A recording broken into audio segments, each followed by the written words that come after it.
Welcome to Subject to Change. We're coming to you from the year 2041. We're learning from SUNY Oneonta what has occurred over the last 20 years that we should be proud of. So this brings up one of the questions that we were considering coming into this interview. The inclination is, of course, can we just free the whales and the dolphins that are currently in captivity? And I know there are many fewer now in 2041 than there were in 2020, but we still have that practice. So how do we, what is our responsibility in helping make that transition? And this is going to sound strange, but do the whales understand that we're trying to help them transition? That's a great question. Well, first of all, obviously these animals were born in tanks. They can't go back into the ocean. Well, they're not going back into the ocean. They can't go to the ocean and just, swim off because they don't have the skills to survive. So they don't even know that a live fish is food. So that's not an option for them, unfortunately. But the sanctuary is like a halfway house. It's a way to give them a life in the ocean with other critters in the ocean, and where they're not forced to perform, and they have a lot of space, and it is a way to give back to them what all these decades we've taken from these animals. So that's the answer to the first question. And your second question? Do you think they understand? Oh, do they understand? I think that they understand something. Obviously, when you bring whales into a new situation, they know that something has changed. And what we hope is that they understand that we are trying to help them, but more importantly, and it's really not about us, it's that they understand that they're in a good place now, that they're in a place where they can swim, where they can spend their days the way they want, where they are not imposed upon to do tricks and performances, where people are not staring at them. Yeah, they definitely know that. There are many challenges with communicating with whales. So what are some of the greatest challenges at the sanctuary since it's been created?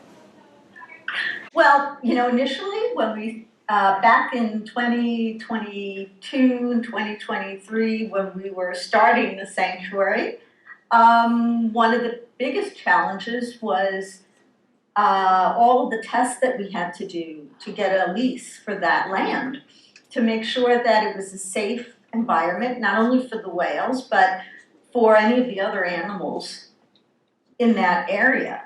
It was also a challenge initially to even find a community of people who wanted a whale sanctuary in their backyard. And while you think, well, who wouldn't want a whale sanctuary?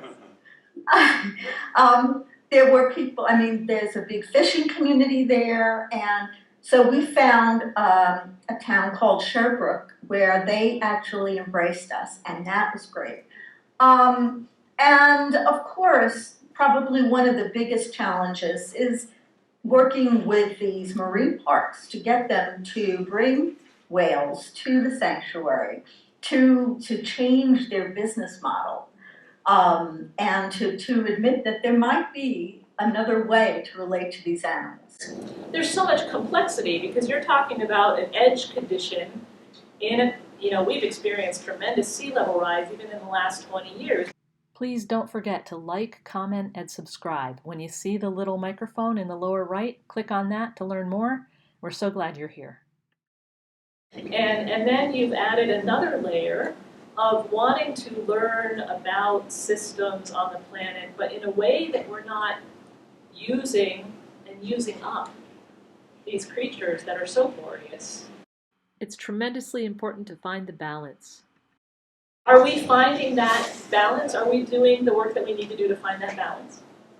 Well, I think given that it's 2041 and there's been a proliferation of whale sanctuaries all over the world, and there's been a real decrease in the number of places that are holding these animals for entertainment, that there is a trend And the newer generations that are coming up are experiencing these animals in a different way than, when we were kids. They are experiencing them in a more respectful way.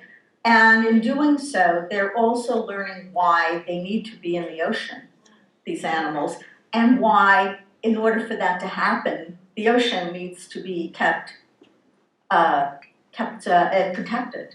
So there are so many ways that this whale sanctuary concept just goes into so many other aspects of sustainability and conservation.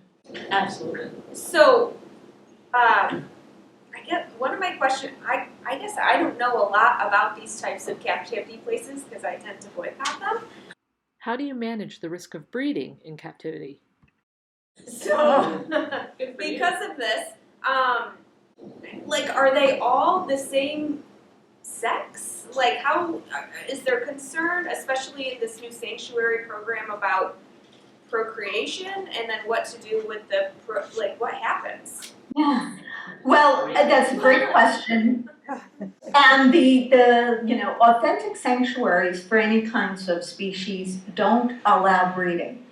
And the way you accomplish that is either, as you said, have same-sex groups or separate the animals during certain times, but there's also chemical means of birth control, just as there are means for humans. And so all of those things are implemented because the last thing we want to do is make more baby animals that are living in captivity. Eventually, we want these sanctuaries to go out of business because they won't be needed. And that's the trajectory into the future that we're hoping, that any animals, any wild animals are actually living in the environment they evolved in. What a concept. Yeah, that's fantastic. I mean, just reflecting over our lifespan, I mean, I grew up going to Mystic Aquarium and seeing beluga whales perform. Mm-hmm. It's absurd what I thought was okay. And thinking I was learning and not realizing the danger. Then what it was in the 2000 range, Finding Nemo came out, and all of a sudden people were dumping their aquariums because, gosh, how can we do that? And now here we are. Yeah, exactly. And as we go into the future, the idea of keeping a whale in a tank to be gawked at and to perform tricks is becoming absurd. And for the new generations coming in, that's just not anything that they think about or think is appropriate. We appreciate that. Good work. You had a last question, Paula? I guess just how can we encourage the closure and shuttering of these fake captive organizations and just stop this practice in general? What's the means to doing that? This is all about a transition of our relationships. Well, the means to doing that is really to not promote or support that kind of practice. And, this is not about necessarily closing down all these places, but to get them to the point where they start moving their business model so that they become sanctuaries as well. And so, authentic sanctuaries, that is. So, that we have a lot of power as consumers to make that change. Also supporting the alternative, which is sanctuaries, it takes away sort of the reason why we need to have these animals in tanks. And, a lot of places will say, well, yeah, we've got orcas or beluga whales in tanks. Well, what would you like us to do with them? Well, here's an alternative, a sanctuary. And then at some point in the future, not only will there be no more whales in tanks, there will be no more whales in sanctuaries. And they'll actually be living in the ocean. That's wonderful. That's incredible. I really appreciate your time. I'm concerned that we might be short on interview time, so I think we need to wrap up. But I'm hoping we can talk to you again soon. This is. I'd love to. I'd love to. Thank you so much for Thank you joining so us much, today. Lauren. Thank you for everything. Part 2 is stories about service years and more. All right, so the next part of our amazing time together here is with a panel with so much great information waiting for us to figure it out, to learn about it. I think that we should do very brief introductions if you guys are willing, and that will clarify for everyone. If you could say your name and maybe the one thing you definitely want to share with us and tell us in one sentence in a way that makes us curious. And we're going to start with... No, you got it. Welcome, Nadaj Moon.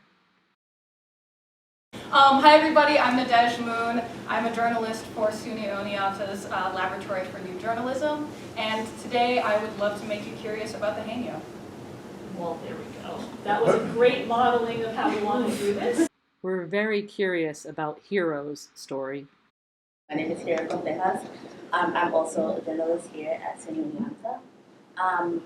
And I think I'll be talking about my friend Coraminas that is also in the And the challenges Tanner Aubrey must face. My name is Tanner Aubrey, and I am the National Service Year Advisor for SUNY Oneonta. And I hope to share with you today some of the amazing stories and motivations of some of our graduating seniors who are going off to do their National Service Year somewhere in the country. And are those students with us today? I don't think so. All right, so you're going to share some stories, and we will make sure to backtrack and confirm all the stories you tell, so that'll keep you honest. Okay, That'd that'd be great. They've authorized me. Oh, sure they have. So this is very exciting. I think, who do you want to jump in with first? I think we need to talk a little bit with Nadej first. Absolutely, happy to.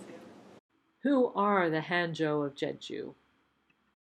Great. So, all right. Explain to us who are the Hainyo of Jeju.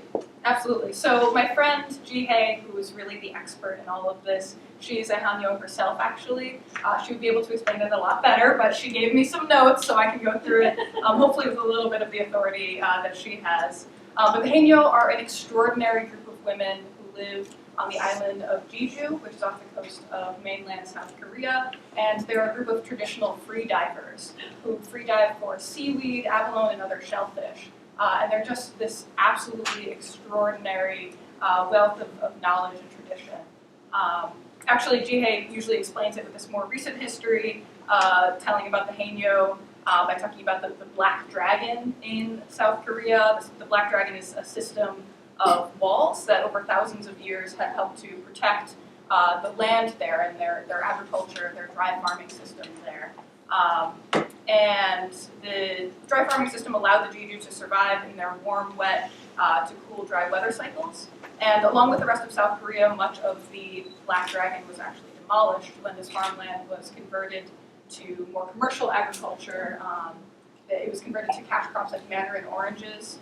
And then when a major tsunami hit in South Korea, it wiped out much of that commercial farmland, which meant that there was no longer the protection from that Black Dragon. So much of the land was totally washed away. So the country really needed to figure out a new way to sustain itself. And the Hainyo had been kind of this dying population. There were only a few of these much older matriarchs who were really keeping the tradition alive. But when the country really needed to transition, the island specifically needed to transition its agricultural practices, the Hainyo organized and actually developed this school for young women to be trained in this tradition of free diving. And they are actually really the drivers of the self-sustaining agriculture on the island right now. They're really extraordinary.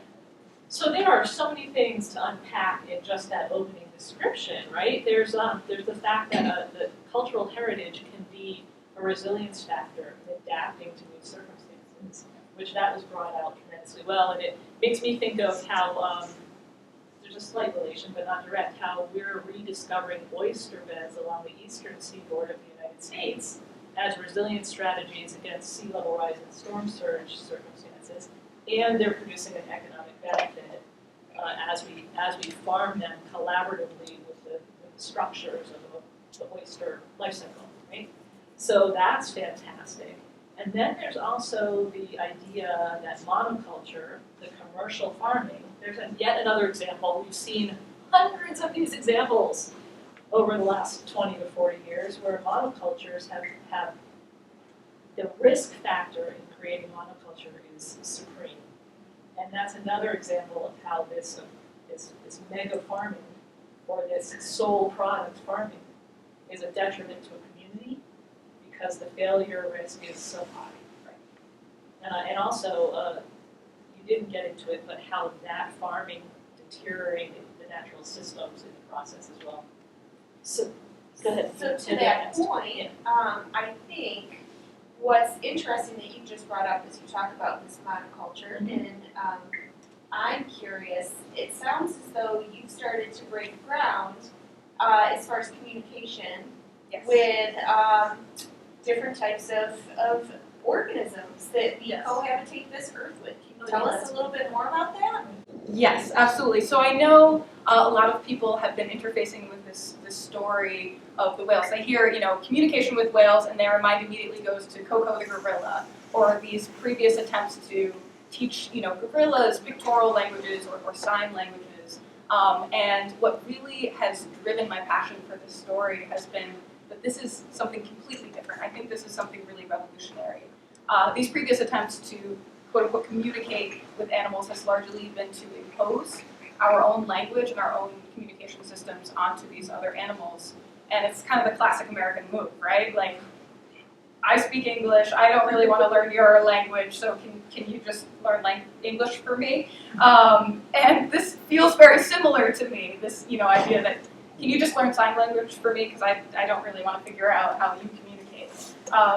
So I think this is really revolutionary in that rather than imposing language upon these animals, I really believe the story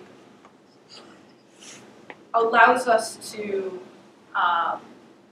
finally, I don't want to say shut up and listen, but it finally allows us to shut up and listen. And I think that's something a really valuable lesson to teach, a really valuable lesson to understand. I'm being verbose, so I'm kind of not following my own rule right now. But you're on a talk show. Exactly. So yeah, it's a really compelling story, and just listening to what other species have to tell us. At the time of this recording, this was not yet published. The story hasn't been published yet. Oh, The story hasn't been published yet, but I will say, like, in the theme of listening, turn off the ads when you go to read the story, because I hope you all will. Turn off the ads, turn off the uplink. Exactly, the chat and uplink. Just black it out and find a quiet place to really sit with the story and just listen. And it's next month? We're Yes. expecting to see it in Nature, so pay attention to that, and make sure you tune in. That's tomorrow. Yes, very exciting. I have one more question. It's just mostly because of my curiosity about the Marine Mammal Language Program. This is not something I'm interested in. I know that Jihai isn't here, but do you know anything about that program and how people can connect with it if they're curious? I know it's been around for a while, but I guess I'm behind the times on that. Yeah, absolutely. I can leave Jihai's information if you'd like to connect with her. She's really the main point person for it. But you probably all have your uplinks. By the way, I'm not on uplink anymore, so you can be talking all kinds of whatever you want to right now in the forum for this room. Invitation to Top Trend. Exactly. But you are more than welcome to, if you just search it up on your uplink, you'll find it there. Wonderful. Okay, is there anything else you want to share with us? I mean, we definitely will do a recap where everyone gets to reflect, but anything else you want to say right now? I would love to pass it on to Hiro. I've talked too much, and Hiro's the real hero of the story. Is your name, I like your name is tough to manage some days, isn't it? Yeah. Yeah, I think I think, from the little bit I know, you have the ability to live up to that name. Just say yes. Yeah. Totally. She's my hero. All right, so you dove into the 2041 podcast. Yes. You had a disappearance, and thank goodness I'm glad she's back, yeah. So you were talking about the national service, your volunteers, but that's not what ended up coming out. Do you want to tell us a little bit about your friend? My friend, oh yeah, my friend. I have so many friends. Yes, my friend Corminas. I met her while I was on the Pan Am blimp going to, I think it was Detroit, and she is an AI. And you're like, I thought AIs can talk. Well, apparently she can. She scared the freak out of me. But her name is Corminas. And her job, she wasn't supposed to talk to me because she was breaking protocol. But her job was a bunch of things, having the cafe on the blimp, piloting it because, the human pilots, would take their naps. But yeah, she's very talkative. She only states facts and she's never really opinionated. But Until you got to the opinionated part, I thought you were talking about my husband. No, sorry. But yeah, she is, if I could, when she speaks, I feel like if I close my eyes, I can see her. So yeah, she sounds really human-like, Just so now you call her your friend. Mm-hmm. There are a couple things that struck me. It was around 2020, we started really having the debates about gender pronouns and self-determination of gender, right? So has Formina determined for you that she is in fact she? Not really. I feel that they go as they, them. All right, They that's just fair. have a really gender fluidity with them. Mhm. So I think they are fine with that. Very Just cool. keeping it like that. That's interesting to me because I would think that self-determination is part of our understanding if AI is sentient and real, or if it's programming. I know it's a struggle right now, so that was just my thought. Yeah, so what's your take on that? Yeah, oh, good. Thank you. On Corminas? No, Here. hero's take on sentiment or fake. I mean, I think she's very human-like to me, and she even told me she went to school, which was crazy because I'm like, how do AIs go to school? They have their own clubs, they have their own public unions. I know. So it was really interesting to hear that because it's kind of like you think AIs are programmed to do it, but it was kind of like she said she was born into it. So she gave that in very human detail. So yeah, I think she's human to me. That's fascinating because I used to read a ton of science fiction, and just one of the things if she's going to travel, can she get a passport? Well, I think that's the really cool part about her and really criminal thing about her because she can kind of flash towards anything. Her first job was in Kuala Lumpur as a traffic light, and that was really cool because it was wow. She went from a traffic light to being a pilot in a plane. So, and I think it was really cool. Yeah. That's pretty cool. So wait a minute, I'm fascinated by this. So yeah, sorry. So how did she have to apply for the job as a pilot?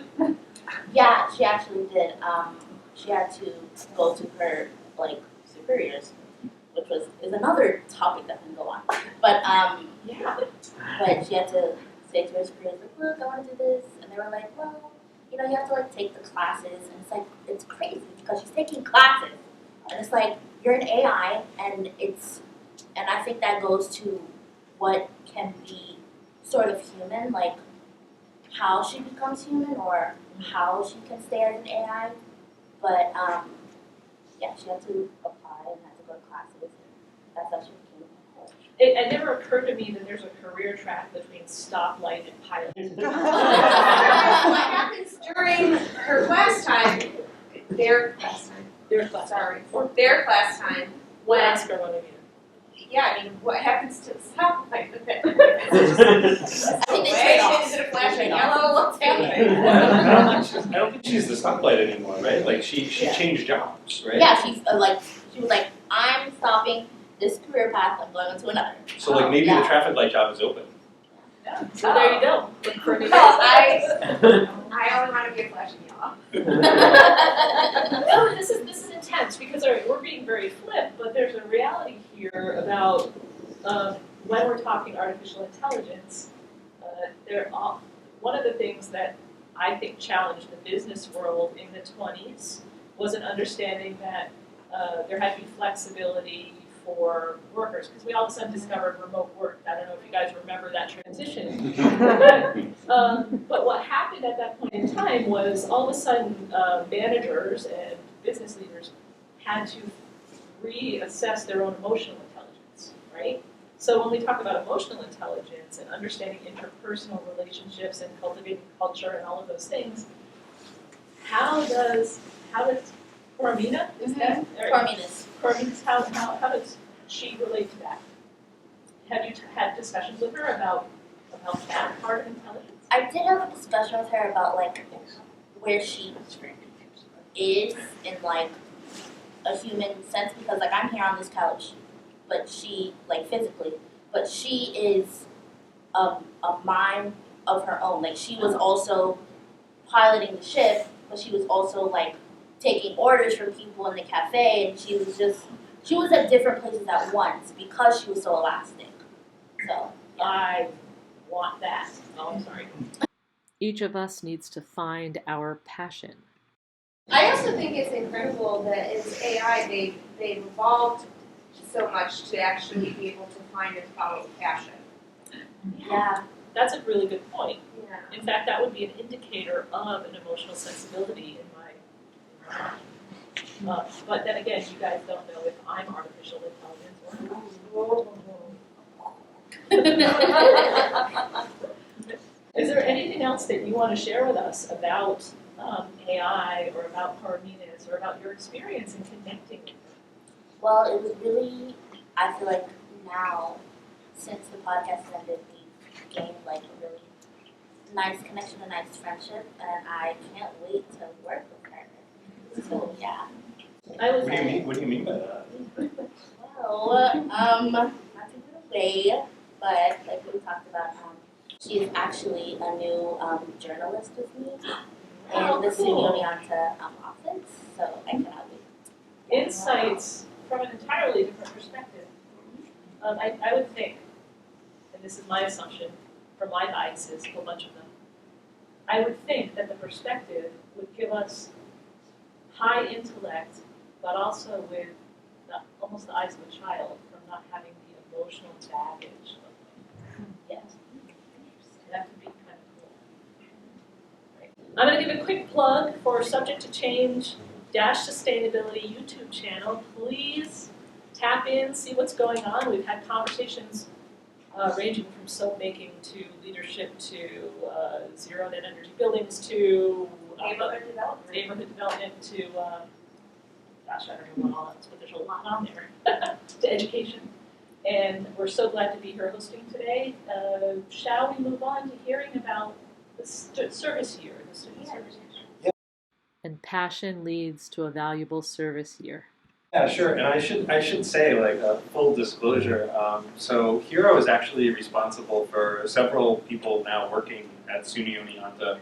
One of which is the airship AI, well now journalist AI, Corminas. But I actually also met Hero. If you listen to the podcast, you'll hear about this story. We met under weird circumstances. But she let me know that this position was open, and it was a great transition for me because before this I was doing private security and I really wasn't happy. And actually my job was to protect Hero in her story, but I wasn't allowed by my superiors to let her know. So So it was really creepy, and I apologize many times. You were like a stalker, but a sanctioned stalker. Right, but it was still like, yeah, I was working for New Gaius Security, and actually Nadej had security as well. But like they told me to follow Hero as she looks for Nadej, but also like make sure she was safe. But they were like, don't tell her what you're doing. And that became really, really hard because it felt wrong. And I was at the end of a long career working in either the military or security, and I had enough of that. So I tried to let her know that I was there, which kind of backfired because it made it even more scary. It was just a mess. You can hear about it. It's okay now. But I am forever grateful for Hero's grace and forgiveness, but also for helping me come here and start this new life. I live in the Franklin New Gaius Sanctuary, and I've been working here for the last year and a half with graduating seniors. And I'm only a year and a half into it, but it has been a life-changing experience. And going from the business of like either destruction or like avoiding destruction, like it's all defined in negative terms. Now I'm working with our graduating seniors in something so creative and constructive, and they're so excited. They like when I go into a class or when I meet with them in small groups or one-on-one, like they're so hopeful, and I feel like the national service here is just like the best idea we've had in a long time. Based on just what we've been through in our lives, I mean, I find it really intriguing. We certainly didn't have placement in that way when I was a kid. We had aptitude tests, to see what you were good at. I was good at music and math and ended up being an architect, so I guess that makes sense. But the thing is, I've always been curious. Is the placement,